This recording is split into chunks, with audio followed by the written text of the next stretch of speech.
أعوذ بالله من الشيطان الرجيم. بسم الله الرحمن الرحيم.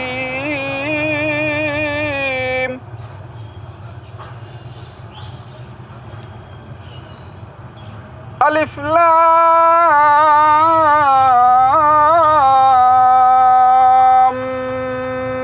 ميم.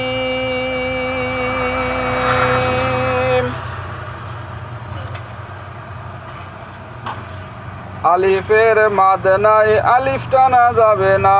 লাম হরফের বামে মিম থাকার কারণে লাম হরফ বানান করলে মাদের বামে তাসদিদ হয়। মাদে লাজিম হারফি মুসাক্কল তিন আলিফ টানতে হয়। মিমের উপর তাসদিদ গুণনা করা ওয়াজিব। মিম হরফ বানান করলে মাদের বামে সাকিন হয়। মাদে লাজিম হারফি মুকাফফাফ তিন আলিফ টানতে হয়।